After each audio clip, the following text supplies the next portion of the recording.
よっしゃ、そういうことなら俺にも戦う。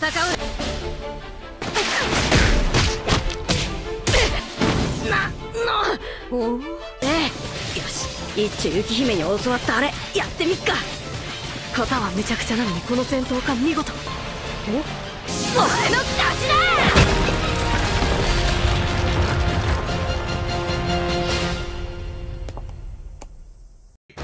大地をつかめ。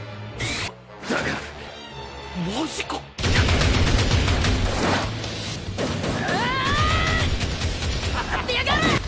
私が赴任して半年。リクラクラ、ラクライラ。さあ、サクッと終わりにしましょう。吸血鬼相手に余裕こいて返り討ちに遭うのは嫌ですからね。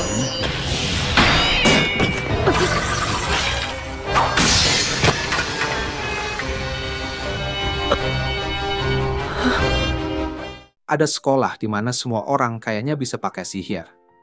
Ada salah satu profesor namanya Negi. Dia tuh kayak bintang di antara para murid dan bahkan guru-guru. Rambutnya merah dan ganteng sih. Makanya cewek-cewek termasuk Asuna pada ngumpul deh buat melihat dia lebih dekat dan juga ngobrol.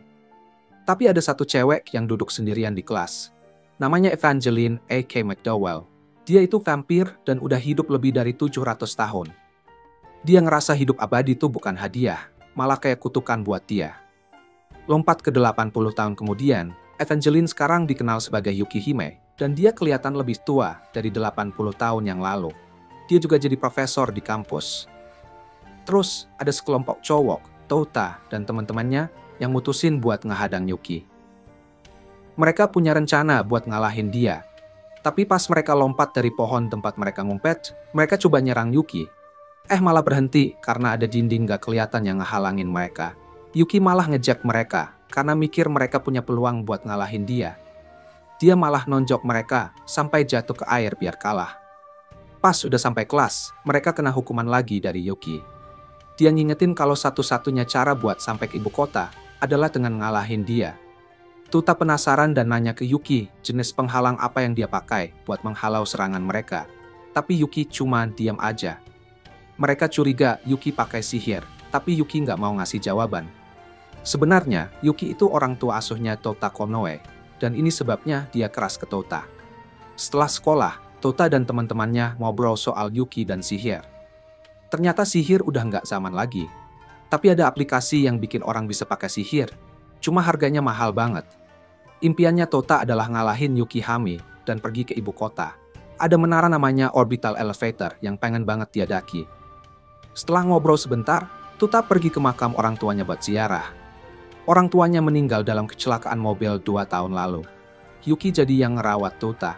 Pas Tuta mau pergi dari makam, kamera nunjukin nama yang terukir di batu nisan itu. Ternyata Negi Springfield. Dia mau pergi, tiba-tiba ada sosok cowok berambut merah muncul dan bilang kalau dia bakal nunggu di puncak menara. Cowok itu langsung menghilang sebelum Tuta bisa nanya lebih lanjut. Malam itu, Tuta minta sama Yuki buat ngajarin sihir. Tapi Yuki nolak.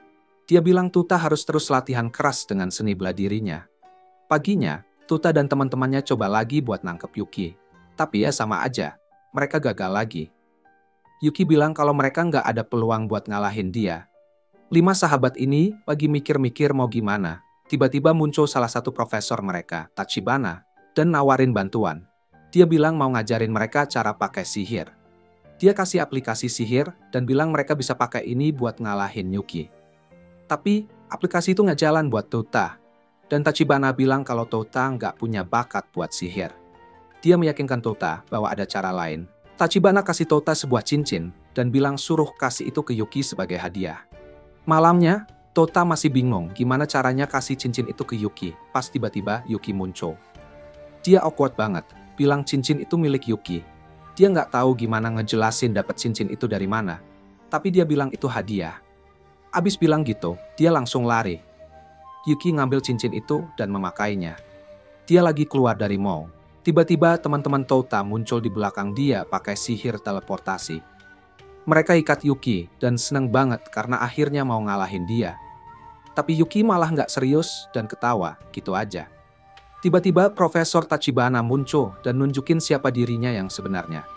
Dia ngetok para murid itu sampai pingsan dan bikin beberapa tombak buat menikam Yukihime. Yuki pengen pakai sihirnya, tapi cincin itu malah ngehalangin dia. Tachibana bilang kalau dia itu pemburu hadiah dan tujuannya adalah untuk menghabisi Yukihime. Yuki nyusahin diri buat gerak karena ikatan yang nahan dia. Tachibana ngeluarin pedangnya dan langsung nyerang Yuki, tapi Tota datang tepat waktu buat nahan serangan itu. Dia masih bilang ke Tachibana buat biarin teman-temannya, tapi Tachibana malah nyerang Tota dengan kecepatan super dan memotong lengannya yang sebelah kiri. Tachibana mau menyelesaikan Tota, tapi Yuki, walaupun terikat, maju nahan serangannya. Ternyata, kemauan Yuki buat melindungi Tota bikin dia bisa gerak meskipun terikat. Tapi itu nggak ngentinin Tachibana buat nyerang Yuki sampai hancur. Tota teriak kesakitan, tapi Tachibana dorong pedangnya ke tubuh Tota buat ngakhiri semuanya. Setelah itu, Tachibana pergi ke arah teman-teman Tota yang lain buat menyelesaikan mereka juga. Tiba-tiba, kepala Yuki ngomong ke Tota dan ini bikin dia kaget. Yuki bilang dia sekarang spesial dan ini sebabnya dia belum mati. Dia udah ngakalin Tota jadi monster abadi pas dia nyelamatin Tota 2 tahun yang lalu. Yuki kasih tahu Tota bahwa dia punya pilihan untuk mengaktifkan kekuatan yang udah ada di dalam dirinya atau enggak. Kalau dia mau mengaktifkan kekuatan itu, dia harus minum cairan dari tubuh Yuki. Tota bikin pilihan dan langsung nelen cairan merah yang ada di lantai. Begitu dia ngelakuin itu, kekuatan dia bangkit lagi dan dia bilang ke Tachibana buat biarin teman-temannya. Mereka berdua langsung nyerang satu sama lain, tapi Tachi langsung ngejatuhi Tota. Tachibana kaget waktu tangan Tota yang terputus itu nyambung lagi ke tubuhnya. Tota pakai kekuatannya buat ngasih serangan mematikan ke tubuh Tachibana sampai dia pingsan total. Setelah itu, Tota jatuh ke tanah. Sebelum pingsan, dia ngelihat seorang gadis muda mendekatinya. Pas dia bangun, Tota nyebut bahwa dia masih hidup dan Yukihime juga masih hidup. Yuki ngungkapin identitas aslinya ke Tota. Dia menjelaskan bahwa orang tuanya sebenarnya nggak meninggal dalam kecelakaan mobil, tapi Yuki udah ngerelain permintaan terakhir orang tuanya untuk nyelamatin Tota. Dengan egois, Yuki kasih Tota kutukan keabadian. Tota akhirnya nyadar bahwa dia nggak bisa mati lagi, dan dia nggak ngelihat ini sebagai kutukan. Dia senang karena bisa habisin sisa hari-hari abadinya bareng Yuki. Setelah itu, Yuki dan Tota pergi dari desa, karena udah nggak aman lagi buat Yuki. Tota terpaksa bilang selamat tinggal ke teman-temannya dan berharap suatu hari nanti mereka bisa ketemu lagi di menara. Pas Yuki nanya kenapa Tota mau ke menara, Tota bohong dan bilang dia cuma pengen aja. Sambil jalan, Tota nyadar kalau kebanyakan tanah di sekitar mereka kosong. Ini udah terjadi di seluruh dunia dan ibu kota sekarang dikenal sebagai New Tokyo. Tota nanya kenapa mereka nggak pakai alat transportasi buat pergi. Dan Yuki jelasin kalau itu bisa bikin mereka ketemu dengan pemburu hadiah dan bakal terjadi pertumpahan darah. Yuki lagi berusaha buat ngindarin hal itu, makanya mereka jalan kaki. Tota senang banget karena dia menuju ibu kota, soalnya dia bisa dapat kesempatan buat punya lebih banyak teman. Mereka berhenti sejenak dan Tota loncat ke air buat mandi. Dia ngerasain arus air membawanya, tapi dia berhenti pas nyangkut di sesuatu. Pas dia lihat ke atas, ternyata yang bikin dia nyangkut itu adalah manusia. Cewek itu marah dan tendang Tota keluar dari air. Tapi dia ngaku kalau dia bukan cewek. Tota langsung minta maaf karena mengira dia cewek. Cowok itu ngenalin dirinya sebagai Tokisaka Kuromaru dan bilang dia kagum sama Tota. Soalnya ini pertama kalinya ada orang seusia Tota yang bisa ngindarin serangannya. Kuromaru jelasin kalau dia baru dari menara dan mau ke ibu kota. Tota langsung terkesan dengar ini. Soalnya dia tahu keluarga Kuromaru kaya banget, sampai bisa tinggal di puncak menara. Tapi, Kuromaru bilang dia udah diusir dari keluarganya. Dia nggak diperbolehkan balik sampai dia nemuin cewek yang dikenal sebagai Evangeline dan ngalahin dia. Saat dia ngomong gitu, Kuromaru nyadar kalau Tota nggak punya bayangan di cermin. Pas lagi bingung, Yukihime muncul, dan Kuromaru langsung mengenali dia sebagai cewek yang dia cari. Dia langsung nyerang Yuki dengan pedangnya. Tapi Yuki dengan mudah nahan serangan itu. Yuki juga langsung mengenali Kuromaru. Kuromaru ternyata adalah salah satu musuh Yuki yang sudah lama dari klan Shinmeryu. Tota pun nanya panik, apa yang terjadi? Kuromaru ngasih tahu kalau dia dari klan Fushigari yang memang berburu para immortals. Dia ngasih tahu Tuta kalau dia juga tahu bahwa Tuta adalah seorang vampir. Tuta jadi sedih dengar ini, karena dia udah berharap bisa jadi teman Kuromaru. Kuromaru nambah kekuatannya dan coba nyerang Yuki lagi. Tapi Yuki simpel aja dorong tangannya ke dada Kuromaru dan bikin dia tak berdaya. Tuta kaget lihat itu dan langsung marahin Yuki karena udah ngalahin Kuromaru. Yuki bilang ke Tuta untuk tenang dan lihat lebih dekat. Tuta lihat ke bawah dan nyadar kalau lubang di dada Kuromaru udah mulai sembuh. Ternyata Kuromaru juga immortal, bro. Kuromaru bangkit lagi dan bilang dia harus ngalahin Evangeline sebelum kembali ke rumah. Ini syarat yang diberikan kakaknya ke dia sebelum pergi. Yuki kemudian nawarin kesepakatan. Dia mau berjuang melawan Kuromaru kalau dia bisa melawan dan ngalahin Tuta. Kuromaru nerima tawaran itu. Kuromaru ngeluarin pedang yang bisa dipakai Tuta juga. Tuta ngatur syarat pertarungan. Siapa yang kalah harus mengabulkan satu permintaan dari pemenang. Kuromaru setuju dan pertarungan pun dimulai. Selama pertarungan, keduanya jelas-jelas kuat. Tapi Kuromaru berhasil memotong kepala Tuta, percaya bahwa dia udah menang. Tuta malah bisa ambil kepalanya dan nyambungin lagi ke tubuhnya. Dia manfaatin momen itu buat nyerang balik dan bikin Kuromaru jatuh ke tanah. Tuta ngalahin Kuromaru, tapi dia jadi takut. Tuta nggak bakal bangun lagi setelah serangan itu. Kuromaru bangkit lagi dan menerima kekalahannya. Tuta lalu membuat permintaan. Dia pengen Kuromaru jadi temannya. Kuromaru punya pilihan lain selain menerima tawaran itu. Mereka bahan tanda tangan kontrak untuk meratifikasi kesepakatan itu. Setelah itu mereka memutuskan buat mandi. Kuromaru ngaku kalau dia diusir dari klannya karena dia immortal. Setelah ini, Tuta nyaranin mereka naik tebing untuk lihat kamar mandi cewek. Dia yakin Yukihime lagi di sana saat dia ngomong. Dia udah ngeliat tubuh Yuki beberapa kali, dan dia bilang Yuki itu punya body yang seksi. Tapi Kuromaru nggak mau melakukan ini karena Yuki dikenal sebagai salah satu vampir paling mematikan dalam sejarah. Tuta sih tahu ini, tapi dia nggak peduli. Dia terus aja naik tebing dan tiba-tiba nemu diri dia di kamar mandi cewek. Malah lihat seorang gadis muda duduk sendirian. Dia penasaran siapa sih orang ini. Dan gadis itu buka mulut bilang kalau dia adalah Yuki. Ini cewek yang sama yang dia lihat pas pingsan setelah bertarung sama Tachibana kemarin. Setelah itu, Yukihime berubah jadi versi yang lebih tua, yang udah pernah Tuta kenal. Ternyata dia pakai obat sihir buat ngebikin dirinya terlihat lebih dewasa. Yang Tuta lihat sebelumnya adalah tubuh aslinya yang kecil. Tuta langsung kehilangan minat buat lihat body seksi yang dia pengen lihat. Yang ada di depan dia sekarang adalah gadis muda. Yuki jadi marah dan langsung nyerang Tuta dengan sihir. Dia bikin tombak es sihir buat nyerang, dan Tuta jatuh dari tebing. Kuromaru ngeliat Tuta jatuh, tapi Kuromaru langsung nyusul buat nyelamatin dia. Tapi dia cepat sadar kalau nggak ada gunanya nyelamatin Tuta, karena Tuta itu juga immortal. Setelah itu, mereka bertiga memutuskan untuk terus perjalanan ke ibu kota. Tuta lalu nyaranin mereka buat kumpulin immortals lain, biar bisa jadi kelompok sendiri.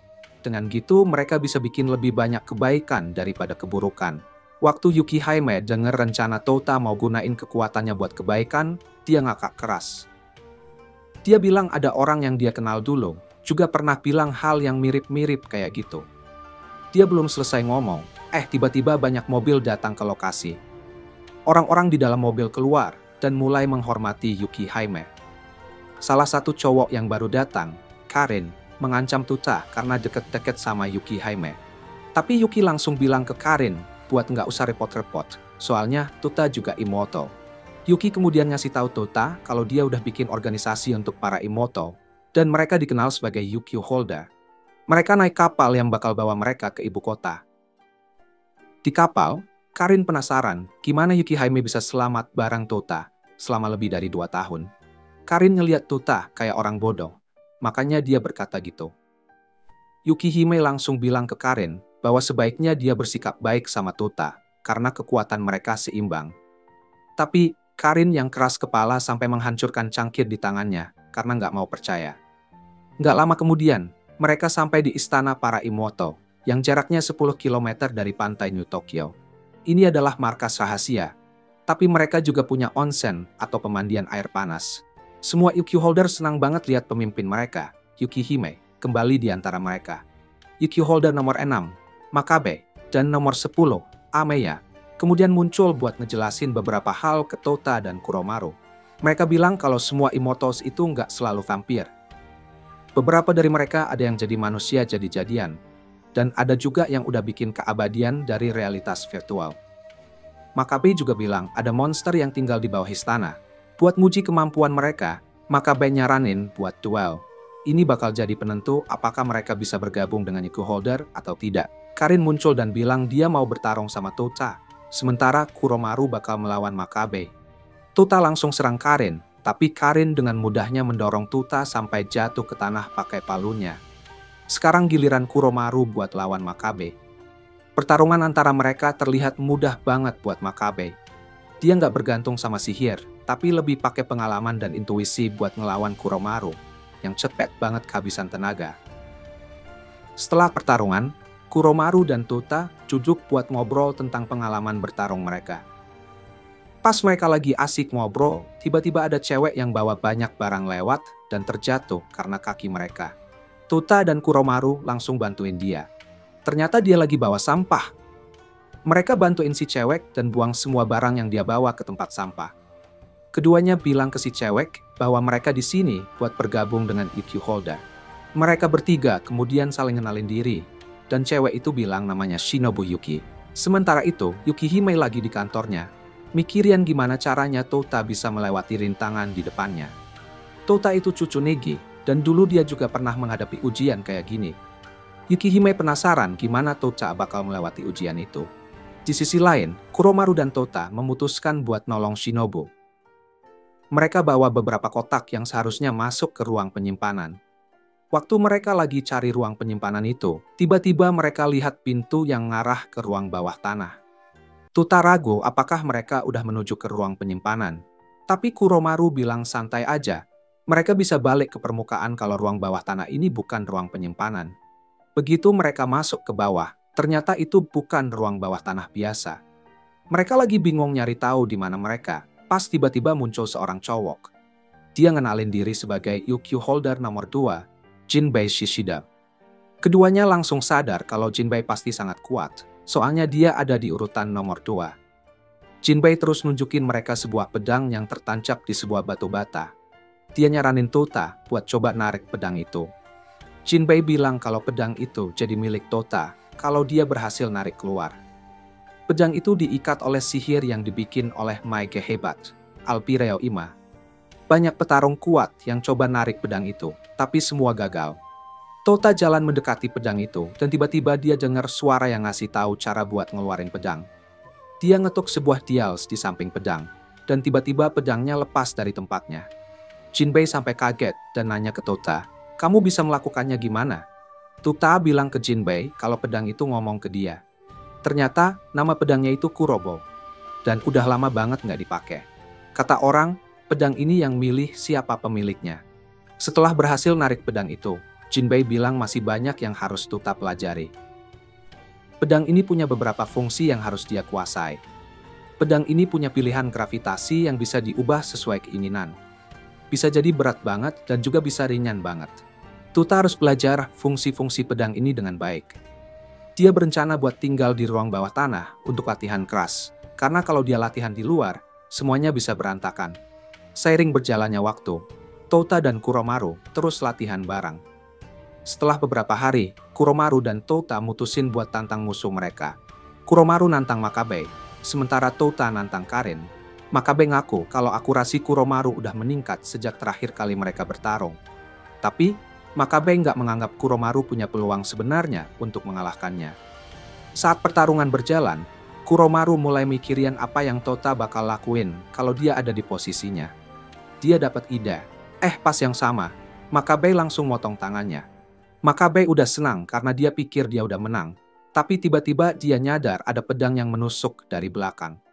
Dia baru sadar bahwa Kuromaru masih bisa gerakin bagian tubuhnya, meskipun udah terputus dari tubuhnya.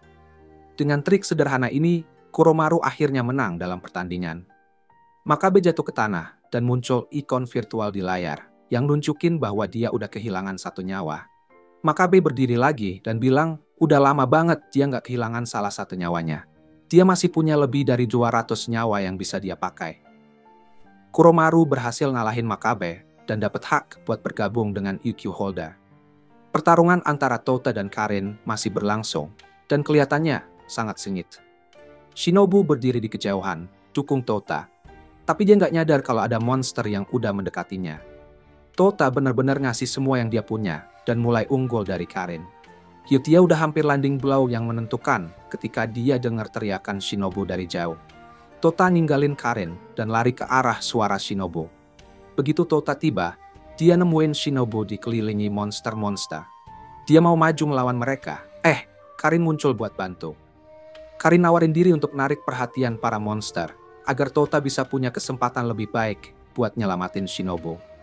Waktu Karin lagi narik perhatian monster-monster itu, tiba-tiba salah satu monster balik ke arah mereka. Tota langsung lompat buat menyelamatkan. Dia ngalahin monster itu dan bawa Shinobu ke tempat yang aman. Setelah monster-monster udah pada jauhin mereka, Tota ganti dial di pedangnya menjadi 50.000 kali lipat. Tota melompat ke arah kelompok monster dan ngebabat semua monster itu sekaligus. Serangan itu bikin tanah jadi cekungan besar. Setelah semua tenang, Karin bilang ke Yukihime bahwa Tota udah ngalahin monster-monster itu dan sekarang dia bisa ditambahkan ke keluarganya. Tapi Yukihime masih penasaran gimana monster-monster bisa lepas dari bawah fasilitas. Yukihime lalu ngasih misi ke Tota dan Kuromaru untuk ngalahin semua monster di ruang bawah tanah. Dia curiga Kinbei ada hubungannya sama semua kejadian ini dan maksa dia buat bergabung sama mereka. Nggak lama kemudian, Kuromaru dan Tota dipanggil ke kantor Yukihime buat bincang-bincang. Dia bilang mereka punya misi untuk mereka. Misi ini awalnya buat Karin, tapi Tota dan Kuromaru bakal nganterin Karin buat menyelesaikan misi itu. Ini bakal jadi misi pertama mereka sebagai pemula. Tota udah seneng banget karena mereka bisa sampai ke lokasi misi dengan bantuan kendaraan. Ternyata mereka malah harus trekking dan berlari ke lokasi.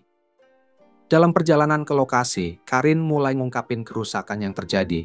Karin mulai menjelaskan detail misi mereka. Dia bilang ke Kuromaru dan Tota, ada sekelompok orang yang berencana untuk memberantas orang-orang yang kurang mampu. Para UQ Holder ada di sana untuk menghentikan itu. Nggak lama setelah itu, mereka tiba di sebuah gereja, di mana para penyerang mau menjalankan misi mereka selanjutnya. Tota langsung melompat ke tengah-tengah mereka dan ngebanting semua orang itu, tanpa bahkan menyadari apa yang dia lakukan. Setelah itu, mereka bertiga mutusin buat tinggal sama orang-orang yang kurang mampu, itu beberapa hari lagi. Tota masak buat mereka dan juga ngerjain tugas-tugas lainnya. Semua orang pada suka makanan Tota. Dia mulai mikir, dia ini penyelamat atau koki sih? Bahkan para penjahat yang udah dia out juga kumpul-kumpul buat nyicipin makanan Tota dan ngobrol buat selesaikan perbedaan mereka. Setelah itu, Karin bilang ke Tota tentang latihan langkah kilat dan gimana ini bakal berguna di masa depan. Tota langsung nyiapin diri buat latihan skill ini biar bisa lebih cepat dari biasanya. Pas dia lagi berlatih flash step-nya, tiba-tiba ada seorang cowok muncul dan bilang ke Tota bahwa dia bisa melakukan itu. Cowok itu bangkit dan langsung ngebanting Tota ke tong sampah di belakangnya. Dia bilang betapa kecewanya dia dengan cara Tota berlatih flash step. Dia bilang semua yang Tota lakuin itu salah. Tota cuma nyisain debu di mana-mana tanpa dapat hasil yang nyata. Cowok itu kasih Tota contoh gimana seharusnya dia bergerak. Tapi ternyata cowok ini udah punya banyak latihan soal flash step. Pas cowok itu nunjukin skill flash step-nya, dia nggak nyisain debu sama sekali. Ini keren banget. Dia bahkan bisa pakai skill ini buat nulis dengan kecepatan super. Cowok itu nyaranin Tota buat pakai skill ini waktu tanding arm wrestling. Tapi Tota ngerasa itu curang. Setelah beberapa contoh gimana skill ini bisa dipakai, akhirnya cowok itu ngenalin diri ke Tota. Namanya Keito, dan dia seorang seniman bela diri. Dia siap buat ngajar Tota 2 skill yang dia butuhin biar kemampuan flash step-nya sempurna. Keito meyakinkan Tota bahwa teknik pertama itu yang tersulit, dan begitu dia bisa kuasai, dia bisa lakuin itu. Keito bilang bahwa dia mau ngebimbing Tota jadi muridnya, begitu Tota bisa kuasai skill pertamanya. Seiring waktu berlalu, Keito terus ngajarin Tota semua hal yang dia harus lakuin kalau mau menguasai teknik itu. Tota sangat fokus sama skill ini, dan dia udah ngasih semua kemampuannya. Semua orang pada nyadar sama perjuangan Tota, tapi mereka nggak tahu apa yang dia rencanakan. Di scene selanjutnya, Keito ketemu sama cowok aneh lainnya, Nagumo.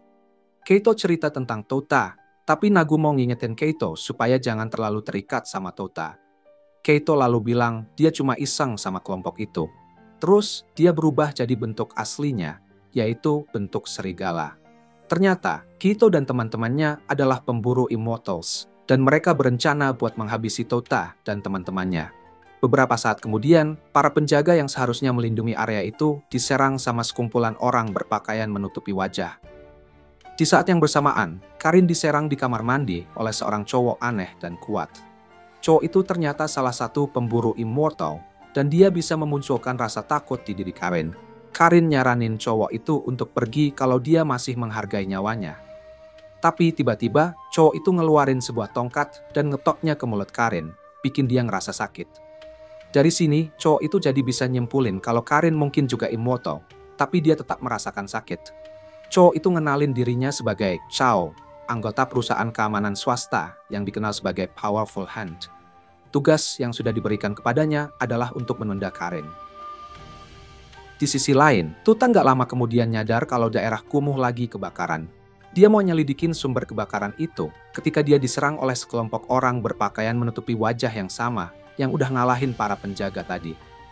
Kuromaru muncul buat bantu Tota dan juga ngejelasin apa yang lagi terjadi. Dia bilang kalau orang-orang berpakaian itu adalah boneka bayangan yang bisa dikendalikan oleh seseorang. Tiba-tiba ada serigala muncul dan Nagumo juga ikut di sana. Tota lalu bilang ke Ruki, si bocah kecil yang ada sama dia, buat pergi dan ngurus kekacauan yang melanda kota. Setelah itu, serigala bertanduk langsung menyerang Tota dan nyerang dia pakai sihir penyaliban yang bikin Tota jatuh tak berdaya. Kuromaru jadi satu-satunya yang harus menghadapi para musuh. Di dalam kamar mandi, Chao masih sibuk sama Karin. Dia berhasil menekan Karin ke dinding dan pakai pisau listrik buat nahan dia, sementara boneka-boneka berpakaian menutupi wajah muncul. Kuromaru berusaha bertahan melawan serigala itu.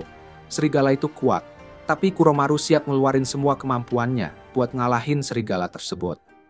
Tiba-tiba, serigala itu muncul di sampingnya dengan kecepatan super. Dia jatuhkan Kuromaru ke tanah dan ngasih beberapa pukulan berat. Kuromaru jatuh di samping Tota dan bisa lihat jelas bahwa Tota nggak bisa bergerak karena segel yang udah diukirkan oleh serigala itu. Karena Tota adalah vampir, segel ini jadi lebih kuat dari seharusnya. Serigala itu menekan Kuromaru dengan beberapa pilar besi dan menambah es di atasnya. Dia manggil Kuromaru, gadis kecil saat melakukannya. Ini memberi sedikit petunjuk kepada kita tentang situasinya. Ini memberi petunjuk bahwa Kuromaru mungkin sebenarnya seorang gadis yang berpura-pura jadi cowok. Tiba-tiba, Ruki kembali dan berdiri di antara serigala dan dua orang yang terluka. Kuromaru teriak ke Ruki buat pergi saat ngelihat ini. Kembali di kamar mandi, Chao ngomong tentang bagaimana dia sudah memantau Karin. Dia tahu segalanya tentang Karin dan asal-usulnya. Chao udah terobsesi sama Karin dan nyebut itu cinta. Pertarungan di luar rumah terus berlanjut, dan serigala itu langsung nangkep Ruki. Dia nggak keberatan buat ngalahin Ruki, karena ini adalah pekerjaannya. Mereka adalah tentara bayaran yang disewa oleh orang-orang yang tinggal di puncak menara buat musir orang-orang miskin yang katanya tinggal di tanah mereka. Segala yang dilakukan serigala itu dianggapnya sebagai pekerjaan. Serigala itu udah mau mengakhiri hidup Ruki ketika Kuromaru berhasil ngeluarin pilar-pilar yang nahan dia dan terbang ke arah Ruki buat nyelamatin dia. Tapi, ada sesuatu yang menarik terjadi dalam proses itu. Dia nemuin bahwa ada orang lain yang nahan serangan serigala itu pas dia nyelamatin Ruki. Ternyata orang itu adalah Tota. Semua yang ada di situ langsung kaget dan bertanya-tanya gimana dia bisa bergerak meskipun ada segel yang dipasang oleh serigala itu. Tangan Tota juga memancarkan semacam aura gelap. Sekarang, di dalam kamar mandi, Chao masih terus menyiksa Karin, sampai Karin menendangnya ke bagian bawah untuk bikin dia kesakitan. Chao jatuh ke tanah, dan Karin mulai bersinar terang, menunjukkan bahwa dia dikuasai oleh kekuatan suci. Ini bikin Chao kaget, karena Karin adalah vampir, dan seharusnya nggak bisa pakai kekuatan itu. Tapi Karin bilang ke dia bahwa dia sudah diberkati oleh makhluk ilahi itu sendiri. Dia bukan kutukan, tapi berkah, bertolak belakang dengan kepercayaan banyak orang. Karin langsung nendang Chao ke dinding dan ngamuk, sampai Chao nggak bisa bergerak lagi. Nagumo nanya ke Tuta kalau dia tahu apa kekuatan yang ada di tangannya. Tapi Tuta jawab nggak tahu. Serigala itu langsung menyerang Tuta. Tapi Tuta dengan mudahnya ngeluarin pukulan sebelum serigala itu sempat bereaksi. Semua orang senang banget bisa melawan orang sekuat Tuta. Tuta bilang ke Kuromaru buat bawa diri sendiri dan Ruki pergi dari situ sementara dia bakal ngurus Nagumo dan serigala. Tiba-tiba, Karin muncul dan nawarin diri untuk berurusan dengan Nagumo. Sementara Tuta bertarung melawan serigala itu. Tuta dengan gampangnya nyadar kalau serigala itu adalah Kaido. Ini karena kemampuan Kaido yang bisa pakai flash step. Begitu Kaido sadar udah ketahuan, dia langsung berubah kembali ke wujud aslinya, yaitu Kaido. Kaido siap buat bertarung melawan Tuta. Dia benar-benar semangat banget bisa melawan Tuta. Mereka berdua langsung charge ke arah satu sama lain, tapi tampaknya Tuta udah menguasai flash step lebih dari yang Kaido duga. Pertarungan berlangsung dan Kaido akhirnya memutuskan untuk menggunakan teknik tersembunyi yang belum pernah dia tunjukkan ke Tuta. Dia ngambil posisi dan berlari ke Tuta dengan skill yang dia belum ajarin. Tuta nggak punya waktu reaksi untuk ini. Dan hal selanjutnya yang dia lihat adalah tangan Kaido sudah menusuk dadanya. Kaido menyebut teknik ini sebagai Bright Piercing Judgment. Ini adalah kartu Trove Kaido yang punya kekuatan untuk menangkap hati seorang immortal dan menghancurkannya jadi berkeping-keping. Ini cukup untuk membunuh siapa saja yang immortal dan menghentikan jantung mereka agar tidak bisa beregenerasi. Tiba-tiba, semacam aura gelap muncul dari tubuh Tuta dan ini cukup untuk membuat hatinya kembali berdetak. Dia dorong Kaido pergi, meskipun dia kehilangan satu tangannya dalam proses itu. Nagumo langsung ngenalin kekuatan ini dan menyebutnya sebagai Magia Erebia. Magia Erebia ini adalah sihir gelap yang memiliki rahasia abadi yang paling mendalam. Si pemiliknya akan diberikan kekuatan luar biasa, tapi ada risiko bahwa jiwanya akan dimakan. Hanya ada 2 orang yang tercatat pernah menggunakan kekuatan ini, dan salah satunya adalah Evangeline. Yang kedua adalah seorang pria yang dianggap sebagai mage terhebat di dunia. Nagumo pernah bertemu mereka pada tahun 2065, dan disitulah dia tahu sejauh mana kekuatan ini bisa berkembang. Tuta nge-grab Kaido dan ngelempar dia sejauh mungkin. Emosi negatifnya justru bikin dia semakin kuat. Nagumo pengen turun tangan, tapi Karin ngalahin Nagumo. Dia bilang kalau Tuta itu tanggung jawab mereka, dan cuma mereka yang bisa berhentiin dia kalau dia mulai tersesat. Tuta udah mau menghabisi Kaito, tapi dia berhasil ngendaliin diri dan musir Magia Erebia sebelum sihir itu sepenuhnya menguasainya. Kaito kaget lihat ini, dan dia bilang ke Tuta buat menghabisinya, tapi Tuta nolak. Tuta udah lemah karena semua ini, jadi mereka mutusin buat menyelesaikan pertarungan mereka dengan tantangan arm wrestling. Kaito berencana buat pakai teknik kedua yang dia sembunyikan. Dia pakai flash step buat nyerang tangan Tuta, tapi Tuta bisa nahan dia dengan kekuatan tekadnya sendiri. Dia ngeluarin semua yang ada di pikirannya sebelum akhirnya ngebanting Kaito ke tanah. Bikin dia jadi pemenang tantangan itu. Karin bisa jelas lihat kalau dia udah meremehkan Tuta. Nagumo nawarin buat bawa Kaito pergi, karena mereka udah menyelesaikan misi mereka. Kota lagi terbakar, dan gak ada cara untuk berhentiin itu. Tiba-tiba, Yukihime muncul dan ngeluarin sihir es yang bisa menghentikan api. Ternyata, Nagumo dan Yukihime saling kenal. Tuta nanya gimana mereka bisa kenal, tapi Yukihime janji bakal ngasih tahu dia nanti. Nagumo ngeluarin pedangnya dan bikin portal untuk dirinya dan Kaido biar bisa kabur. Waktu Tuta tanya ke Yukihime gimana dia bisa punya Erebia dalam dirinya, Yukihime bilang dengan santai kalau dia punya darahnya di dalam tubuhnya, dan itu yang bikin dia bisa menguasai kekuatan itu. Sementara itu, ada seseorang yang nonton semua kejadian yang menimpa Tuta dari layar monitor raksasa. Selanjutnya, Kuromaru lagi pegang Kurobo di tangannya, dan nanya apakah Kurobo tahu sesuatu tentang Magia Erebia, karena dia ngerasa ada sesuatu yang buruk bakal terjadi pada Tuta. Kurobo langsung ngomong kalau dia tahu bahwa Kuromaru jatuh cinta sama Tuta. Kuromaru langsung ngebantah dan ngebuang Kurobo sebelum melarikan diri. Di sisi lain, Shinobu udah bikin mesin yang bakal dia pakai buat ikut perlombaan solar. Tuta jelas terkesan sama Shinobu, dan dia ngungkapin perasaannya. Di kejauhan, Kuromaru ngeliatin mereka dengan rasa cemburu. Beberapa saat kemudian, Karin pergi ke kamar Kuromaru buat kasih tahu misi dia. Dia buka pintu pas Kuromaru lagi sibuk dandan. Tiba-tiba dia nemuin kalau Kuromaru sebenarnya adalah cewek yang berpura-pura jadi cowok. Kuromaru langsung minta supaya Karin gak bilang ke Tota tentang ini dan berjanji bisa ngejelasin semua yang terjadi. Ternyata, Kuromaru itu demi-human, anggota dari apa yang disebut Yata no Karasu. Mereka nggak punya jenis kelamin sampai mereka dewasa. Mereka bisa milih jenis kelamin yang mereka mau pas umur 16 tahun nanti.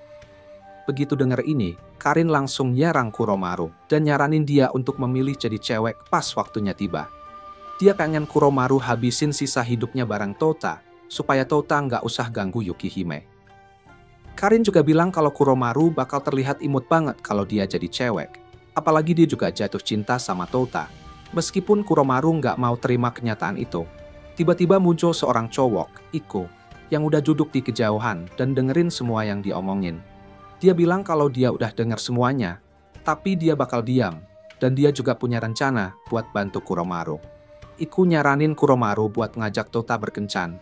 Dia bakal pura-pura jadi cewek, dan juga ganti warna rambutnya jadi pirang, yang ternyata jadi preferensinya Tota. Tota masih ngomong tentang Kuromaru, ketika tiba-tiba Kuromaru muncul dengan menyamar. Dia bisa ngebodohi Tota dengan gampang, dan bikin Tota ngikut dia ke kota. Pura-pura dialah saudara perempuan Kuromaru, dan butuh tur di kota. Karin dan Iku senang banget karena rencana mereka berhasil. Tapi Iku segera nyadar kalau dia sedang dalam masalah, karena dia yang bakal menyelesaikan pekerjaan yang seharusnya dilakukan Kuromaru. Kuromaru, yang memperkenalkan dirinya sebagai Kuryu ke Tota, ngebawa Tota buat ngambil izin dari Shinobu buat pinjem kendaraan yang baru aja dia buat, supaya mereka bisa pergi ke kota. Mereka naik kendaraan dan pakai ini buat menuju kota lewat air. Kuromaru senang banget bisa punya waktu sendiri bareng Tota. Dia bisa lihat betapa perhatiannya Tota dengan semua yang dia lakuin. Kuromaru bilang dia pengen ke menara, dan Tota setuju buat nganterin dia ke sana. Sementara itu, ada seorang cowok yang lagi ngintip mereka berdua, dan kelihatannya dia berbahaya. Di sisi lain, cowok berambut putih yang ngelihat semua gerakan Tota, udah tahu kalau Tota ninggalin markas UQ Holder buat ke ibu kota. Dia pun siap-siap juga buat berangkat ke ibu kota. Tota akhirnya sampai di menara, dan dia langsung mulai ngomong tentang betapa menawannya tinggi menara itu. Dia udah lama pengen ngerasain ini, dan sekarang dapat kesempatan terbaik. Tota masih harus naik ke puncak menara, karena ada cowok yang selalu ganggu dia tentang itu. Selama ngobrol, Tota bilang kalau dia ngelihat Kuromaru sebagai sahabat terbaiknya, dan dia yakin mereka bakal bareng selamanya. Ini bikin Kuromaru berpikir kalau Tota sebenarnya oke-oke aja dengan dia yang jadi cowok. Tota lalu bilang kalau Kuryu itu imut, dan ini bikin Kuromaru bingung. Dia mulai mikir, apakah lebih baik dia jadi cewek supaya Tota bisa ngeliatin dia sebagai orang yang imut. Kuromaru udah mau ngungkapin cinta dia ke Tota. Tiba-tiba cowok penguntit muncul dan menyerang mereka. Ternyata cowok itu adalah Chao, dan dia ditemani sama penyihir bayangan, Asura. Tota terjatuh ke dimensi bayangan, sementara Kuromaru jatuh ke tanah karena dia nggak bisa ngumpulin chi-nya. Dia masih belum terbiasa jadi cewek, dan itu sebabnya dia sangat lemah saat itu. Kuromaru nyadar mereka berencana buat menculik Tota, dan dia harus melakukan sesuatu tentang itu. Dia langsung nyerang ke arah keduanya, dan mereka pun tahu jika dia juga immortal. Asura ngelempar dia keluar jendela. Kuromaru tahu dia nggak ada kesempatan menang melawan Asura dengan tubuhnya yang sekarang. Kuromaru kalah, dan Chao juga ngebawa dia ke dimensi bayangan. Dia mau bawa Kuromaru sama mereka buat ketemu bos mereka. Kuromaru lepas penyamarannya, dan ngambil kekuatan penuhnya. Dia berhasil nyelamatin Tota yang pingsan dari musuh-musuhnya. Chao kebanting keluar dari gedung, sementara Asura mundur karena polisi udah datang. Tota bangun waktu semuanya udah tenang dan langsung nanya tentang Kuryu. Kuromaru bohong bilang dia udah ngurus semua orang dan Kuryu juga aman. Tota lalu ngucapin terima kasih ke Kuromaru karena udah nyelamatin dia. Keputusan Kuromaru buat milih jenis kelamin yang dia mau masih terus terpikirkan. Di sisi lain, salah satu anggota UQ Holder, Kire Sakurame, kelihatan lagi melakukan ritual berulang-ulang. Pas Iku nanya apa sih occasion spesialnya, dia cuma bilang, ini bakal segera dimulai. Nggak lama kemudian, Tota dan Kuromaru balik ke markas dan mereka disambut oleh Iku, Karin, dan Kire. Tota langsung ngenalin Kire sebagai cewek yang tadi main pasir di hari itu. Iku lalu bilang ke Tota bahwa Kirie mungkin terlihat kayak cewek, tapi ada lebih banyak tentang dia. Kiri bawa Tota ke tempat aman dan mulai marahin dia karena gagal melindungi dia. Dia mulai kasih instruksi yang konyol banget ke Tota, dan ketika Tota udah bosan, dia langsung memberontak dan nanya apa sih sebenarnya Kirie menghukumnya. Kirie bilang kalau Tota udah gagal melindungi dia. Dia mau lanjut ngejelasin, tiba-tiba diserang sama penyihir bayangan. Tota pengen ngejar penyihir itu, tapi Kirie ngerem dan minta Tota pegang tangannya. Begitu Tota pegang, mereka tiba-tiba balik waktu. Mereka kembali ke bawah pohon tempat Kirie lagi main pasir. Kirie ngejelasin kalau dia baru aja memutar kembali waktu. Iku dan Karin muncul, nanya tentang Kuryu. Tota hampir mau bilang ke mereka kalau Kirie udah memutar waktu, tapi Kirie langsung nendang kakinya supaya dia diam. Kirie langsung minta Iku dan Karin buat bawa mereka kembali ke ibu kota, karena Kuryu bakal ada di sana. Di kapal, Kirie ngejelasin ke Tota bahwa kekuatannya itu bukan sihir. Itu adalah kekuatan spesial yang cuma dia yang bisa pakai. Pasir itu adalah pasir spesial dari gunung yang bikin Kirie bisa balik ke save terakhirnya. Kalau dia pegang tangan seseorang pas dia mati, itu ngizinin dia bawa jiwa orang itu sama dia. Kirie adalah UQ holder nomor 9, Kiwi Sakurame. Bahkan Karin pun nggak tahu sifat asli dari kekuatannya. Kirie lalu ngejelasin bahwa mereka udah melewati beberapa playthrough, dan Tota terus gagal melindungi dia di setiap playthrough. Dia mulai bercerita gimana playthrough pertama terjadi. Dia kasih tahu Tota semua yang dia bilang selama waktu itu. Tota berhasil melindungi dia di timeline itu dan ngalahin Chao. Dia juga ngejelasin bahwa ada seseorang yang bernama Fate Amarunkus yang dianggap sebagai maige terhebat sepanjang masa, dan dia berencana untuk menculik Tota. Kirie ngasih tahu kalau dia dan Kuromaru dipisahkan dari Tota dan Iku hanya sebentar saat kejadian ledakan. Kuromaru langsung lari ke arah ledakan tanpa nunggu mendengar apa yang mau Kirie katakan. Mereka sampai di lokasi dan nemuin Fate Avalanches yang udah nyerang Tota dan seluruh tim. Dia bilang ke Kirie bahwa dia adalah pemilik sah dari Tota, dan dia datang buat ngambil Tota. Fate adalah cowok berambut putih. Dia hampir aja memetrifikasi Kirie, tapi Kirie cepat-cepat mengakhiri dirinya sendiri supaya bisa mulai semuanya dari awal lagi. Tota kaget dengar semua ini. Dia nanya ke Kirie siapa Fate, dan Kirie ngejelasin kalau Fate ini pengguna sihir tanah yang pernah dianggap sebagai pahlawan, tapi dia udah berbalik melawan umat manusia karena alasannya nggak jelas. Kirie juga nggak tahu kenapa Fate bilang dia adalah pemilik sah Tota, tapi dia yakin semuanya bakal berakhir kalau Fate bisa ngeganggu Tota. Mereka lagi ngobrol gini ketika Iku dan Karin muncul. Karin udah dengar semuanya, dan sekarang dia tahu apa kekuatan asli Kirie. Kirie selama ini berhasil menyembunyikan kekuatannya, karena itu bisa bikin orang-orang tahu apa kelemahannya. Tota langsung bilang ke Kirie untuk nggak khawatir, karena Iku dan yang lainnya gak akan pernah berusaha nyakitin dia. Karin dan yang lainnya juga ikut jamin ke Kirie bahwa dia benar-benar aman bersama mereka. Kirie kemudian ngejelasin ke grup bahwa mereka butuh rencana untuk menghadapi Fate. Mereka udah tahu kapan dan di mana Fate bakal menyerang. Sekarang mereka kayak tinggal nyari cara buat membalikan keadaan lawan dia. Yukihime sendiri udah menyetujui misi ini. Yang mereka butuhin sekarang adalah figuring out rencana A dan B. Mereka juga perlu nangkep Fate. Mereka berangkat ke lokasi di mana Fate bakal muncul dan mulai nyusun rencana. Tota bakal jadi yang ngegoda Fate masuk, sementara Karin dan Iku bakal jadi umpan buat tim. Kuromaru dan Kirie akan siap-siap di tempat, dan Kuromaru harus berusaha keras buat ngebawa Kirie ke belakang Fate pas dia muncul. Begitu Kirie bisa nyentuh Fate, semua masalah mereka bakal beres. Dia bakal bawa Fate ke ruang bawah tanah di bawah fasilitas. Dan Fate bakal butuh waktu lama sebelum dia bisa keluar dari sana. Sisa tim pada minta Kirie buat bawa mereka semua saat waktunya tiba, dan Kirie pun setuju. Yang mereka butuhin sekarang adalah nyampe ke Kirie sebelum dia bawa Fate ke ruang bawah tanah. Begitu mereka kelewatan waktu itu, Kirie bilang ke mereka bahwa dia nggak akan nunggu.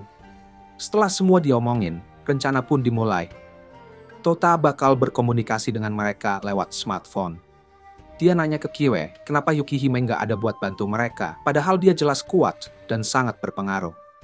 Kirie ngejelasin bahwa Fate bakal tahu kalau Yukihime ada di sekitar, begitu dia masuk ke wilayah itu, dan itu bakal hancurin rencana mereka. Saat Tota lagi ngobrol sama Tim, tiba-tiba ada seseorang berpakaian hoodie lewat dan ngebentur tangannya. Tota jadi penasaran dan pengen tahu lebih tentang Fate. Muncullah rekaman video Yukihime yang ngejelasin siapa itu Fate di ponselnya. Yukihime menjelaskan bahwa Fate Avarunkus pernah bantu menyelesaikan insiden di Mars sekitar 80 tahun yang lalu, dan itu menyelamatkan dunia. Negi Springfield, yang adalah kakek Tota, juga ada di sana bareng dia. Keduanya adalah teman, tapi setelah Negi meninggal 20 tahun lalu, perilaku Fate berubah dan jadi ancaman bagi umat manusia. Yukihime bilang bahwa Fate mengincar Tota karena hubungan masa lalunya dengan Negi. Dia ngingetin Tota buat nggak dengerin apapun yang Fate bilang, dan video itu pun berakhir. Beberapa saat kemudian, Fate muncul, tapi tim mereka nggak bisa nembakin taser ke Fate karena teman-teman masa kecil Tota dari desa lagi jalan di samping Fate. Mereka terpaksa nunggu dan lihat apa yang bakal terjadi. Tota tetap berdiri di sana sampai temannya nyadar dan berlari ke arahnya. Iku lihat kalau Fate masih beberapa meter jauh dari teman-teman Tota, dan dia bisa nyerang Fate dengan laser sekarang. Dia udah mau aktifin laser ketika tiba-tiba ada yang menyerangnya. Fate muncul di belakang teman Tota dan nahan mereka di bahu. Tota udah mulai berkeringat dan ngerasa ada yang gak beres ketika Fate buka mulut dan ngenalin diri sebagai teman lama kakek Tota. Teman-temannya dengar ini dan mau ngenalin diri mereka, tapi Fate langsung bilang dia udah tahu siapa mereka. Dia menyebut nama mereka, yaitu Nikumaru Tanaka dan Torumi Hashi. Fate udah bikin mereka berdua jadi sandera. Fate bilang supaya Tota ikut sama dia kalau dia nggak mau dia memotong semua orang di sekitar, termasuk teman-temannya. Dia punya kekuatan buat itu, jadi Tota nggak punya kesempatan buat tantang dia. Setelah Tota udah dalam genggamannya, Fate nyaranin Tota untuk bilang ke teman-temannya, keluar dari tempat persembunyian dan menyerahkan senjata mereka. Tota langsung berdebat dengan Fate dan bilang dia nggak akan pernah ikut sama Fate. Tiba-tiba Kurobo terbang ke tangan Tota, dan Tota teriak ke semua orang buat bilang kalau ada teroris bebas di luar sana. Ini jadi distraksi buat Karin supaya bisa menyelinap ke belakang Fate dan menyerangnya, tapi Fate dengan mudah nahan serangannya. Tota juga langsung menyerang ke arah Fate, tapi Fate bisa ngelok semua serangan mereka sekaligus sambil senyum-senyum. Senyuman itu bikin Tota marah, dan dia malah pengen banget nyerang Fate. Tota naikin berat pedangnya jadi 500.000 kali lipat, dan dia bisa ngelawatin barrier Fate. Teman Fate ngeliat ini dan jadi lengah terhadap Iku yang bikin Iku bisa bebas. Dan Iku nembakin laser ke Fate. Fate berhasil bikin barrier lagi buat nahan serangan laser itu. Tapi Kirei muncul dan langsung melompat ke arah Fate. Dia memeluk Fate dan nunggu beberapa detik sambil nunggu rekan-rekannya berkumpul untuk gabung. Tapi ini ternyata jadi kesalahan mereka. Fate manfaatin kesempatan ini buat memetrifikasi Kirei, yang seharusnya jadi kartu truf mereka. Dia malah ngejek mereka dan bilang kalau mereka udah kehabisan opsi. Iku terus nembakin laser ke Fate buat kasih temannya kesempatan buat kabur, tapi Tota pengen tetap tinggal dan bertarung melawan Fate. Dia percaya kalau masih punya sedikit kemanusiaan di dalam dirinya. Tiba-tiba, salah satu teman Fate, Shaba, muncul buat menghadapi Karin. Asura juga ada di sana buat bertarung sama Kuromaru. Wanita yang bakal bertarung dengan Iku dikenal sebagai Iwai. Karin tahu bahwa pilihan yang tepat adalah untuk mundur. Tapi musuh-musuh itu nggak akan biarin mereka pergi begitu saja. Tota langsung nyerang ke arah Fate dengan skill flash step. Tapi Fate dengan mudahnya nahan serangannya dan ngebanting Tota ke dinding. Fate muncul di belakang Tota dan ngebebasin banyak pisau ke arahnya. Tapi Tota berhasil ngindarin semua serangan itu, meskipun dia kehilangan bajunya dalam prosesnya. Tota langsung nyadar bahwa Fate bukan cuma penyihir terkuat di dunia, tapi dia juga seorang seniman bela diri. Ini bikin Fate jadi seorang seniman bela diri yang magis dan sangat berbahaya. Tota langsung charge ke arah Fate dan ganti-ganti berat pedangnya untuk bikin Fate bingung saat pertarungan berlangsung. Tiba-tiba, dia dapat telepon dari Karin yang bilang kalau ada angka-angka aneh yang muncul di lengan Kirei. Tota nyadar bahwa Kirei lagi merencanakan sesuatu, dan dia nggak menyerah sama mereka. Mereka harus nunda Fate dan rekan-rekannya sampai angka-angka itu hitung mundur ke 0. Tota berhasil bertahan sampai hitung mundur mencapai 0. Dan Fate baru nyadar terlambat bahwa Kirei udah ngerjain obat untuk memetrifikasi. Kirei langsung nyerang Fate, dan yang lainnya juga ikut gabung. Dia berhasil bawa semua orang kembali, dan ini adalah playthrough ke-10. Fate mendapati dirinya di ruang bawah tanah, dikelilingi oleh Tuta dan teman-temannya. Yukihime juga ada di sana, dan dia ngecek Fate karena jatuh ke dalam perangkap anak muda. Fate udah siap untuk berhadapan dengan Yukihime, dan dia punya peluang tertinggi buat menang. Tapi, dia juga bakal dihadapi oleh 4 immortal lainnya kalau itu terjadi. Dia nggak mau pusing, jadi dia nawarin mereka pilihan. Kalau mereka biarkan dia pergi, dia bakal jawab semua pertanyaan yang mereka ajukan dengan jujur.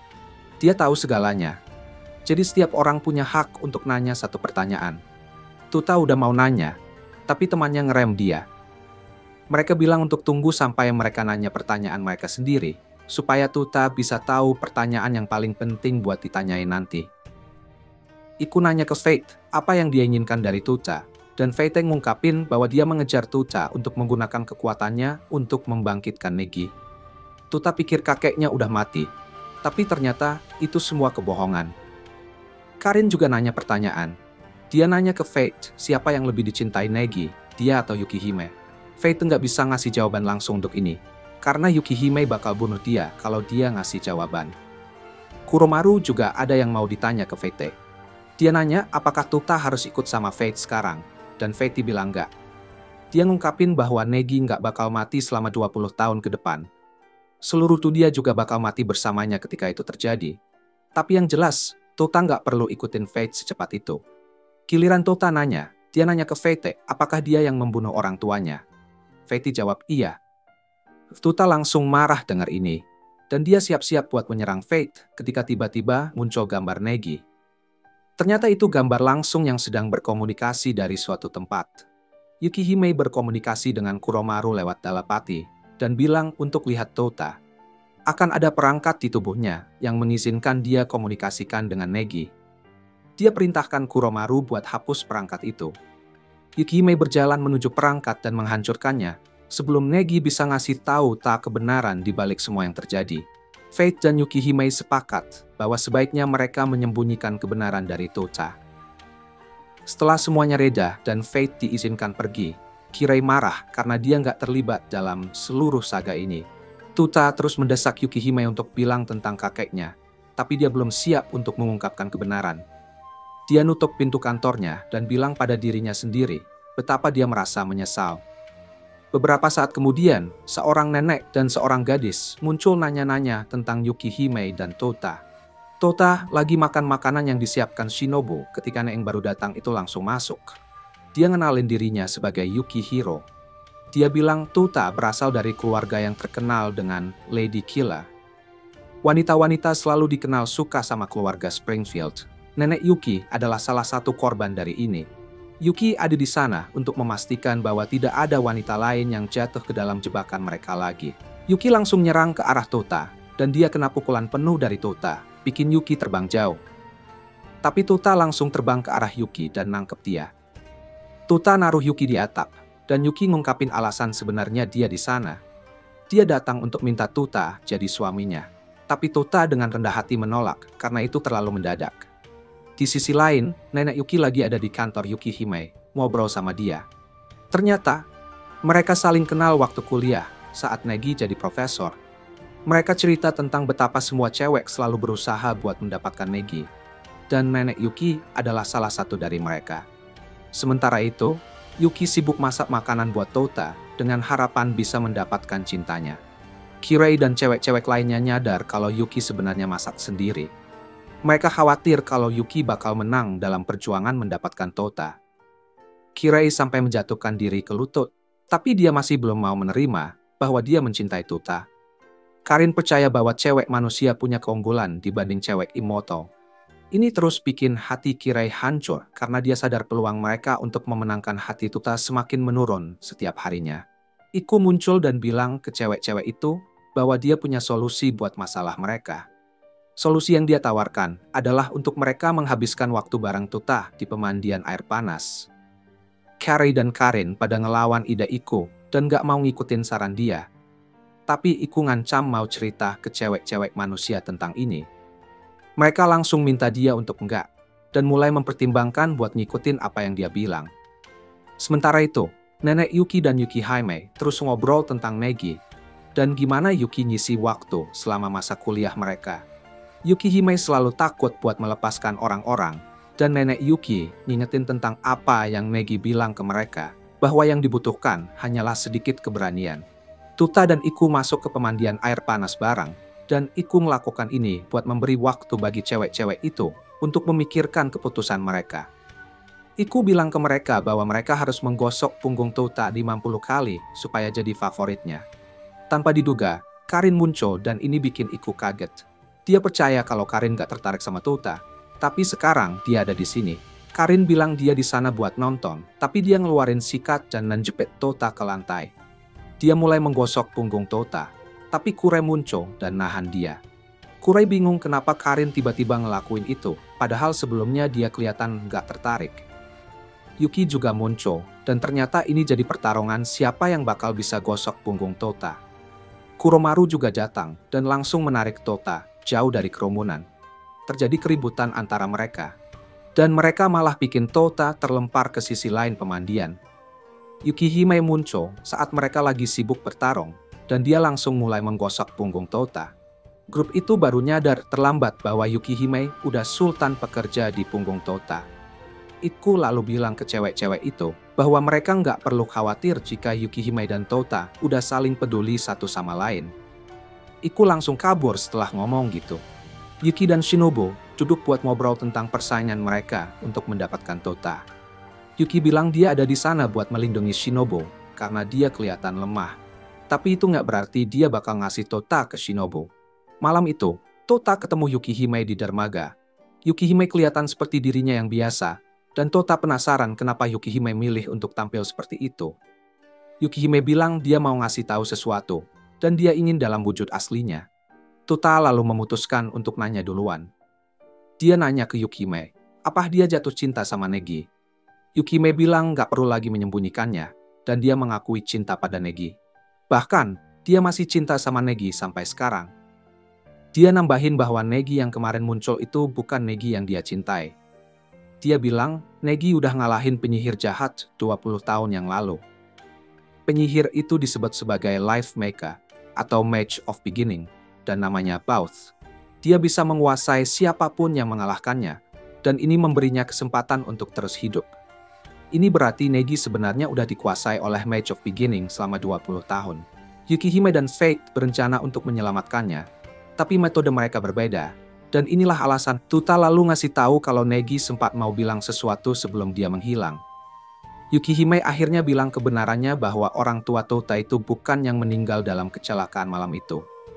Orang-orang yang mati itu bukan orang tua asli Tuta, dan beneran Fate yang nyebabin semua itu. Tuta pengen tahu apa orang tuanya masih hidup. Yukihime jujur dan bilang kalau Tuta dibuat menggunakan informasi genetik dari Negi. Singkatnya, Tuta adalah klon Negi.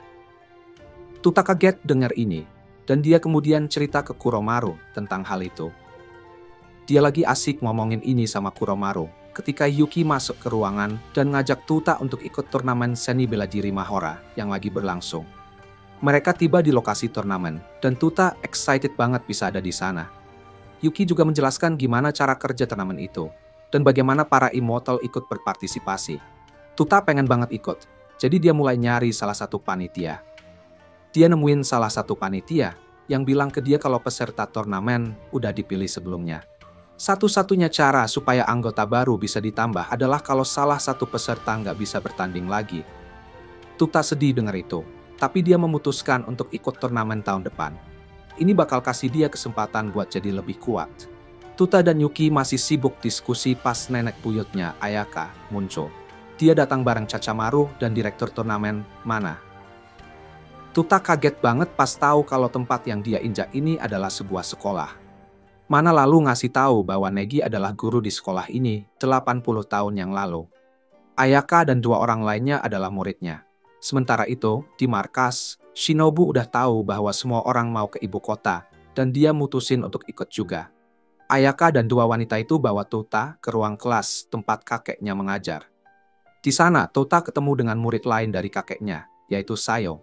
Kirei dan Kuromaru nggak lama kemudian muncul dan kaget pas lihat Yuki sendirian. Yuki bilang ke mereka bahwa nenek buyutnya adalah orang yang membawa Tota pergi. Dia curiga kalau nenek buyutnya lagi ngelakuin hal-hal nakal dengan Tota. Kembali di ruang kelas, Ayaka bangkit dari kursi rodanya untuk melihat wajah Tota lebih dekat. Dia senang banget bisa bertemu cucu Negi. Tota berusaha bilang kalau dia bukan cucu asli Negi, tapi Ayaka bilang dia ngelihat Tota persis seperti cucu Negi dan gak ada yang lain. Para wanita itu bergantian menjabat tangan dan memeluk Tota supaya mereka bisa merasakan aura Negi dari Tota. Tiba-tiba, Mana terima telepon yang bilang kalau 2 peserta turnamen mengalami cedera, tapi mereka udah dapat 1 pengganti. Mereka cuma butuh 1 orang lagi. Mana ngeliat Tota dan bilang kalau dia udah nemuin orang yang tepat buat gantiin peserta yang cedera. Waktunya pertarungan, dan Tota jadi peserta pertama yang dipilih buat gantiin peserta yang nggak bisa ikut. Kirei dan Kuromaru nanya ke Yuki, apakah dia bisa ngelakuin sesuatu supaya Tota bisa ikut turnamen, tapi Yuki bilang tidak. Tota masuk ke arena, dan lawannya diperkenalkan. Nama lawannya adalah Cutlass, dan dia pakai hoodie. Tota ngeliat dia dan merasa kalau Cutlass itu wajah yang familiar. Pertarungan dimulai, dan Tota yang pertama kali menyerang Cutlass, tapi Cutlass dengan mudahnya ngindarin serangan itu.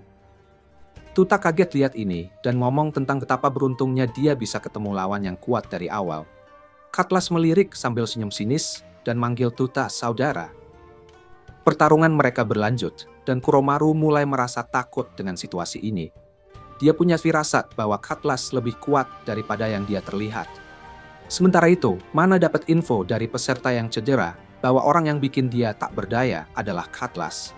Pertarungan antara mereka berdua sangat intens, tapi kelihatannya Tota sedang kalah. Cutlass langsung menyerang Tota, dan Tota kesulitan buat ngindarin serangannya. Cutlass nendang Tota sampai terpotong menjadi 2, sebelum Tota sempat tahu apa yang terjadi. Yuki pengen Kuromaru ngelakuin sesuatu tentang pertarungan itu, tapi Kuromaru bilang kalau ada barrier kuat yang mengelilingi panggung, dan dia nggak cukup kuat buat nge-break itu. Tota berhasil bangkit lagi dan aktifin Aribia, tapi ini masih belum cukup buat ngimbangin kekuatan dan keterampilan Cutlass. Cutlass pakai sihir yang ngeluarin beberapa tiang buat menusuk Tota dan nahan dia di tempat. Dia ngebully Tota dan manggilnya versi palsu dari Negi.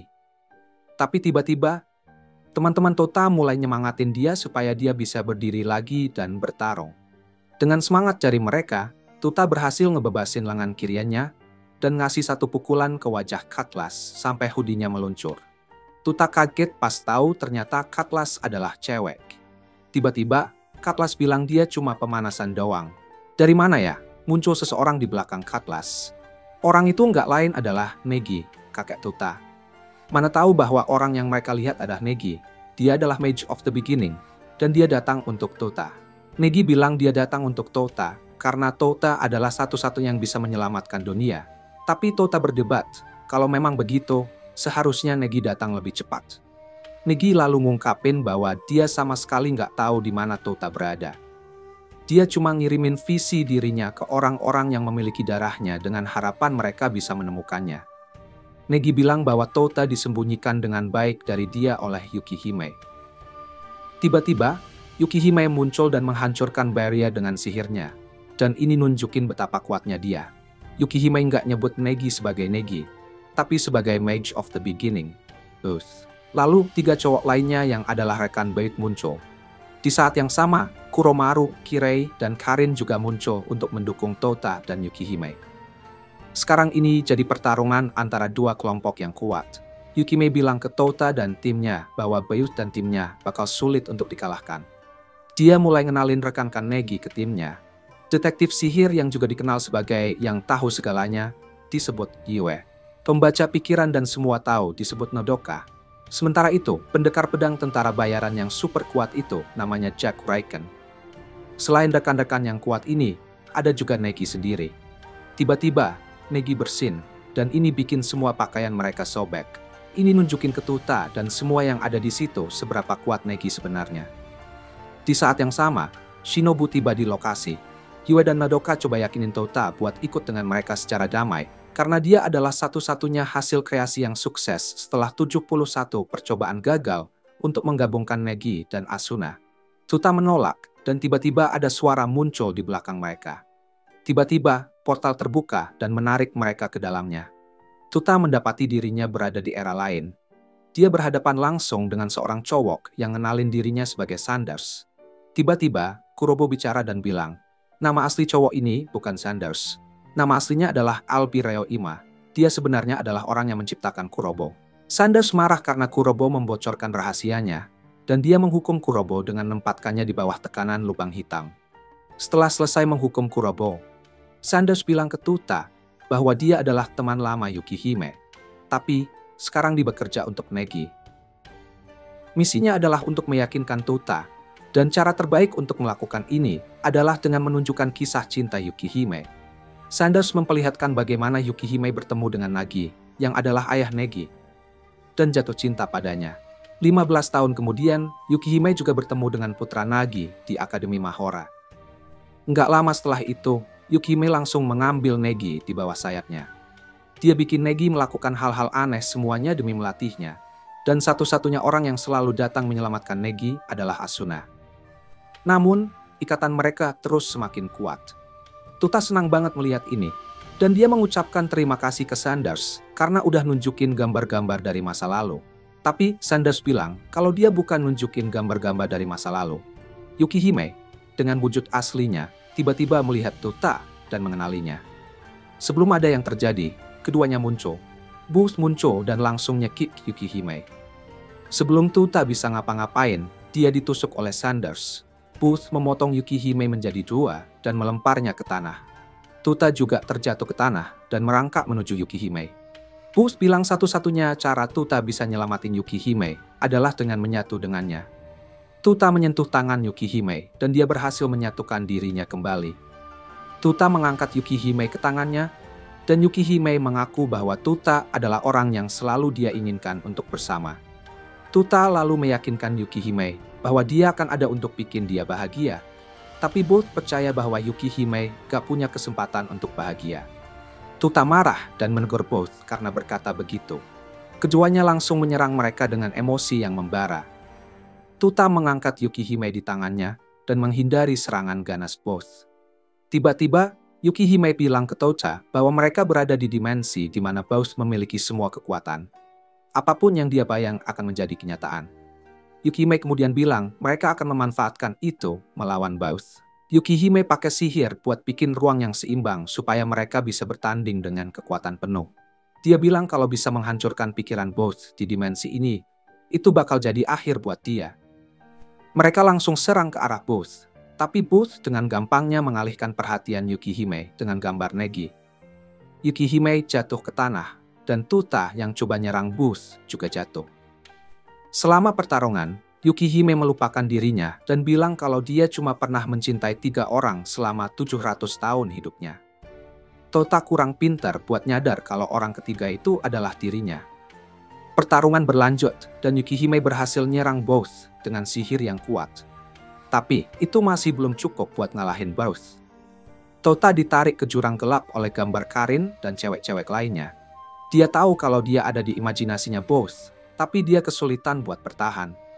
Tiba-tiba Asuna muncul dan menarik Tuta kembali. Dia menghancurkan dimensi gelap itu dan mengungkapkan pemandangan yang jelas di sekelilingnya. Asuna lalu ngenalin dirinya ke Tuta, dan Tuta langsung nyadar kalau orang yang ada di depannya adalah neneknya. Yukihime kaget lihat Asuna karena dia seharusnya ada di Mars. Asuna bilang tubuh aslinya masih di Mars. Dia bisa keluar dari dalam tubuh Tuta karena Booth sedang ngacak-ngacak beberapa hal di dalam dirinya. Asuna memeluk Yukihime karena udah lama mereka nggak ketemu. Karin dan yang lainnya juga muncul. Booth coba nyerang mereka, tapi Asuna dengan gampang nahan serangan itu dan ngasih tahu tim bahwa mereka cuma udah ada di dimensi ini selama 0,7 detik. Dia bilang pertarungan yang sebenarnya akan dimulai begitu mereka keluar dari dimensi ini. Sebelum mereka pergi, Asuna kasih tahu masing-masing dari mereka tentang kelemahan musuh yang bakal mereka hadapi. Asuna lalu bilang ke Tuta bahwa kekuatan yang ada di dalam dirinya adalah satu-satunya hal yang bisa menghancurkan Booth. Dia punya waktu 37 detik untuk mengeluarkan kekuatan itu. Asuna lalu memotong. Asuna kembali ke dunia nyata supaya pertarungan bisa dimulai. Kirei bakal berhadapan dengan Jack, dan dia udah disuruh buat fokus ke matanya. Dia pun ngejar matanya, dan mereka berhasil menjatuhkan Jack ke tanah. Kuromaru juga bisa ngelumpuhin Yue dan kakaknya dengan sihir pengikat. Yukihime juga menjebak Cutlass dengan barrier es.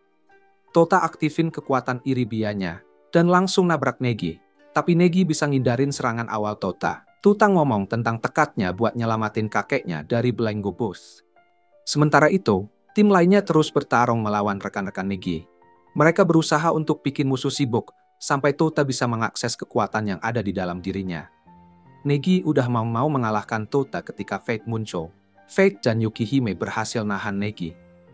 Fate bikin barrier di sekitar mereka, dan pakai itu untuk menarik keluar kesadaran mereka. Wujud asli Negi bisa muncul dan mulai berdiskusi dengan Yukihime, Fate, dan Tota. Fate bilang ke Negi bahwa dia udah nemuin cara buat membebaskannya dari belenggu bius. Tapi Negi ngingetin Fate bahwa dia sekarang udah jadi bagian dari bius, dan gak ada yang bisa mereka lakukan selain mengakhiri hidupnya. Negi udah mau melanjutkan diskusinya dengan mereka ketika Tota nyegah dia. Tota bilang supaya Negi fokus ke Yukihime, karena dia udah kangen sama dia. Yukihime langsung lompat ke pelukan Negi buat nunjukin betapa dia kangen. Negi bilang ke Tota bahwa dia adalah anak yang baik, dan dia hampir mau ngasih tahu sesuatu, tapi koneksi mereka terputus. Mereka kembali ke wujud asli mereka, dan berusaha nahan Negi di dinding. Tapi Negi dengan mudahnya nge-break keluar dari situ, kayak nggak ada apa-apa. Tubuh Negi berubah jadi putih dan mulai bersinar. Dia bisa menyerang trio itu dengan gampang tanpa banyak usaha. Waktu 37 detik Tota udah habis, dan dia bisa pakai kekuatan yang sama seperti kakeknya. Tapi Karin dan yang lainnya udah menderita karena serangan Jack dan kawan-kawan. Tota terbang jauh dari arena, tapi Negi ngejar dia. Mereka bawa pertarungan ini ke langit. Tota langsung menyerang ke arah kakeknya dan memukul. Tota memukul Negi di wajah. Dia marahin kakeknya karena udah kehilangan diri kepada Beut. Tota bertekad untuk menyelamatkan Negi, meskipun kakeknya nggak mau. Jadi, Tota udah bisa mengambil ancang-ancang untuk menang. Tapi Jack tiba-tiba muncul dan menusuk Tota dengan pedang raksasa, bikin Tota jatuh kembali ke arena. Setiap anggota tim udah pada terluka dan lemas. Negi mau menghabisi Tota ketika Kirei melompat di antara mereka dan ngingetin Negi tentang kekuatannya. Negi berjalan ke arah Kirei dan tersenyum karena jelas dia jatuh cinta sama Tota, tapi Kirei lagi-lagi membantahnya. Yue dan Nodoka juga ngebaca pikiran Kirei dengan keras, tapi dia masih membantah perasaannya. Cutlass mendorong pedangnya ke Kirei dan mulai menyiksanya, sementara Tota cuma bisa nonton dengan putus asa. Tota terus berjuang untuk bebas, sementara Kirei merasakan sakit. Beberapa saat kemudian, Kirei ngingetin Tota bahwa mereka sudah cukup menunda, dan sekarang saatnya untuk mengungkapkan niat asli mereka. Tiba-tiba, seluruh kelompok mendapati diri mereka di Mahora, 80 tahun ke masa lalu. Negi ditembak, dengan beberapa peluru sihir pengunci yang ditembakkan oleh para siswa yang sudah menunggu. Meskipun dia masih bisa bebas, para siswa berusaha menunjukkan betapa pentingnya dia bagi mereka, sambil menyerang dia di waktu yang sama. Mereka berhasil menciptakan distraction besar, yang memberi mereka kesempatan untuk menyuntik Negi dengan zat yang bikin dia lemah. Negi nggak ngerti gimana semua orang dari masa lalunya bisa ada di depannya. Mereka mengungkapkan bahwa mereka sudah berada di dalam tubuh Tota selama ini, tapi mereka baru saja mengambil bentuk sekarang. Ternyata, Tota bukan cuma dibentuk dari Negi dan Asuna. Semua cewek di kelas 3A juga punya gen dalam pembentukan Tota. Dia basically adalah anak mereka, sama seperti dia adalah anak Negi. Asuna juga muncul dan memeluk Negi. Mereka dipindahkan ke lokasi lain, dan Negi menyadari bahwa semua ini nggak berjalan sesuai rencananya. Dia bilang ke Asuna bahwa mereka akan bersedia mundur untuk sementara waktu. Dia lalu bilang ke Tota bahwa dia akan tetap menunggu Tota di puncak menara. Setelah mengucapkan ini, cahaya terang muncul. Cahaya itu membawa Negi dan timnya kembali ke puncak menara. Setelah mereka pergi, Tota dan timnya mendapati diri mereka kembali di arena. Sebagian besar area sudah hancur, tapi sepertinya nggak ada satu nyawa pun yang hilang. Jinbei berhasil menyelamatkan semua orang dari bahaya, tapi dia belum siap buat mengungkapin teknik yang dia pakai. Fate juga kembali ke tempatnya, tapi dia bilang ke Yukihime supaya nggak ngelawannya lain kali. Yukihime cuma bilang bahwa dia nggak bisa janji apa-apa. Tota melihat ke atas menara dan berjanji kepada Negi bahwa dia akan datang menemui Negi pada pertemuan mereka berikutnya. Setelah jebu mendingin, Kirei bersikeras bahwa pengakuannya adalah cara untuk menunda waktu Negi dan orang-orangnya. Beberapa saat kemudian, Tota pergi ke kantor Yukihime untuk bilang bahwa dia mencintainya. Reaksi awal Yukihime adalah memukul Tota, tapi Tota langsung lari kembali ke dalam kantor. Yukihime kemudian ngasih tahu Tota jawabannya atas lamarannya. Yukihime bilang dengan tegas tidak, dan Tota langsung kaget banget. Para cewek masuk ke ruangan dan ngejar Tota karena melamar Yukihime dan mengabaikan mereka. Setelah mereka pergi, kamera menunjukkan wajah Yukihime yang terlihat terlalu merah, tapi dia hanya pura-pura. Dia bahkan bilang ke Tota bahwa dia datang terlambat 500 tahun.